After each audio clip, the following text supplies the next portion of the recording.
السلام علیکم۔ آج ہم بات کر رہے ہیں چیٹ جی پی ٹی اور اردو ترجمے پر۔ خاص طور پر اس ٹیکنالوجی کو استعمال کرنے کا فن کیا ہے، طریقے کیا ہیں؟ وعلیکم السلام جی، اور ہماری گفتگو کی بنیاد محمد زاہد رحمانی صاحب کے ایک لیکچر کے کچھ اہم نکات پر ہے۔ بالکل، وہ لیکچر اصل میں اس ٹیکنالوجی کے عملی پہلوؤں کو کافی اچھے سے سامنے لاتا ہے۔ جی ہاں، تو آج کا ہمارا مقصد یہی ہے کہ یہ سمجھا جائے کہ یہ اے آئی یعنی مصنوعی ذہانت اردو ترجمے میں کیسے مدد کر سکتی ہے، اس کی کیا صلاحیتیں ہیں، اور کن باتوں کا خیال رکھنا ضروری ہے، یہ بھی اہم ہے۔ ہاں بالکل۔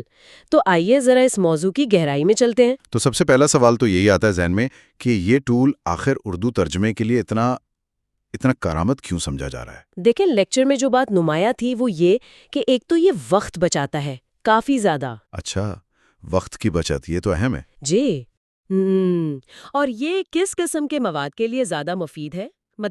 کیا کوئی خاص شعبہ ہے؟ لیکچر میں تو کافی مثالیں تھیں، جیسے اسلامی مواد ہو گیا، تعلیمی مضامین ہیں، اچھا، یہاں تک کہ ویڈیوز کے اسکرپٹس وغیرہ۔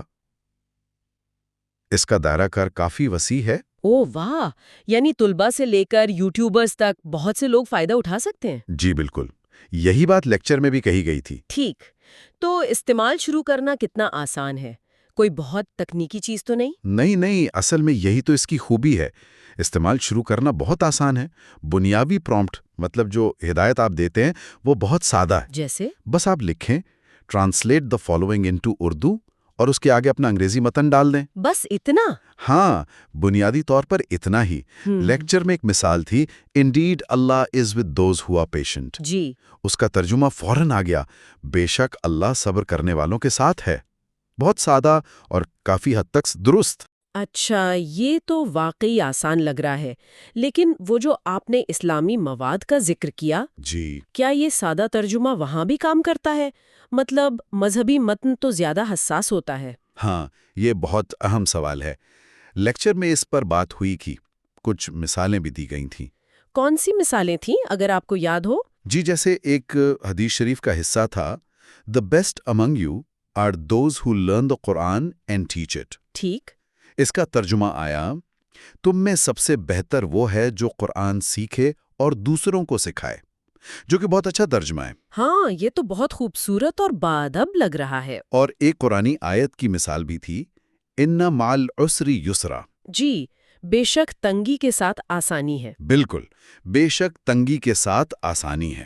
تو یہ مثالیں دکھاتی ہیں کہ یہ ٹول باادب ترجمہ کر سکتا ہے۔ لیکن کیا یہ ہمیشہ ایسا ہی کرتا ہے یا کچھ اور بھی سمجھنے کی ضرورت ہے؟ جی، یہیں پر ایک بہت اہم نقطہ آتا ہے، وہ ہے ترجمہ اور تشریح کا فرق۔ اچھا، ترجمہ اور تشریح، اس میں کیا فرق ہے اے آئی کے حوالے سے؟ دیکھیں، ترجمہ اکثر لفظی معنی پر زیادہ زور دیتا ہے، ٹھیک؟ جبکہ تشریح میں سیاق و سباق، گہرا مفہوم، وضاحت، یہ سب چیزیں شامل ہوتی ہیں۔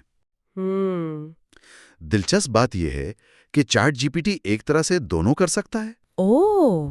جی، لیکن نتیجہ اس بات پر منحصر ہے کہ آپ ہدایت یعنی پرومپٹ کیسے دیتے ہیں۔ یعنی ہدایت اصل کنجی ہے۔ بالکل، خاص طور پر جب متن میں کوئی گہرائی ہو یا وہ حساس نوعیت کا ہو، جیسے مذہبی متن، تو یہ فرق سمجھنا بہت ضروری ہے۔ تو پھر ہدایت کیسے دی جائے؟ خاص طور پر اسلامی مواد کے لیے کیا صرف ٹرانسلیٹ کہنا کافی نہیں ہے؟ نہیں، وہاں تھوڑی زیادہ احتیاط چاہیے۔ لیکچر میں اسی بات پر زور دیا گیا تھا کہ آپ کو باادب اور مخصوص ہدایت دینی چاہیے۔ مخصوص ہدایات جیسے کہ؟ مثال کے طور پر آپ یہ کہہ سکتے ہیں، "please translate this with respect and an Islamic tone." اچھا، احترام اور اسلامی انداز کے ساتھ ترجمہ کریں۔ جی، یہ بھی کہہ سکتے ہیں، "keep the meaning spiritual and humble." یعنی مفہوم کو روحانی اور عاجزانہ رکھیں۔ یعنی آپ اے آئی کو صرف لفظی ترجمے سے ہٹ کر ایک خاص انداز اپنانے کی ہدایت دے رہے ہیں۔ بالکل صحیح۔ یہ ہدایات اے آئی کو بتاتی ہیں کہ صرف الفاظ کا ترجمہ نہیں کرنا، بلکہ مواد کی نوعیت کے مطابق ایک خاص، باادب، ایک روحانی انداز اپنانا ہے۔ یہ صرف لفظی نہیں بلکہ معنوی ترجمے میں مدد دیتا ہے۔ یہ تو واقعی بہت اہم بات ہے۔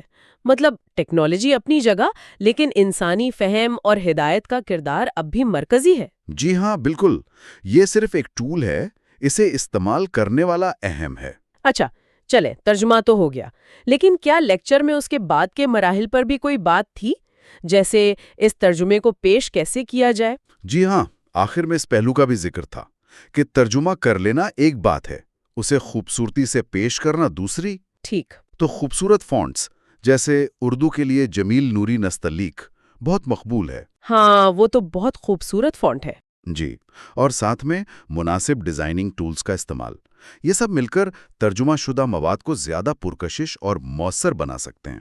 صحیح، کیونکہ اچھا ترجمہ بھی اگر صحیح طرح سے پیش نہ کیا جائے تو شاید اپنا اثر کھو دے۔ بالکل، یہ نکتہ آپ کہہ لیں ترجمے کے عمل کو اس کے حتمی مقصد سے جوڑتا ہے، یعنی مؤثر پیغام رسانی۔ تو اگر ہم ساری گفتگو کا خلاصہ کریں؟ جی، تو خلاصہ یہی بنتا ہے کہ ChatGPT Urdu ترجمے کے لیے ایک طاقتور ذریعہ تو ضرور ہے، اس میں کوئی شک نہیں، لیکن بہترین نتائج کے لیے آپ کو واضح ہدایات دینی پڑتی ہیں، اور خاص طور پر اگر مواد حساس ہے تو وہ ہدایات سوچ سمجھ کر اور باادب انداز میں دینی چاہیے۔ یعنی یہ صارف کی مہارت پر منحصر ہے۔ بالکل، یہ صرف ایک آلہ ہے، اس کا مؤثر استعمال آپ پر ہے۔ ٹھیک ہے۔ اور آخر میں شاید ایک سوچنے کی بات چھوڑ جاتے ہیں۔ جی ضرور۔ وہ یہ کہ سادہ ترجمے سے اگر ہم آگے بڑھ کر دیکھیں تو یہ ٹیکنالوجی مستقبل میں اردو زبان کے اظہار کو کیسے بدلے گی، ہمارے ادب کو، ڈیجیٹل دنیا میں معلومات تک ہماری رسائی کو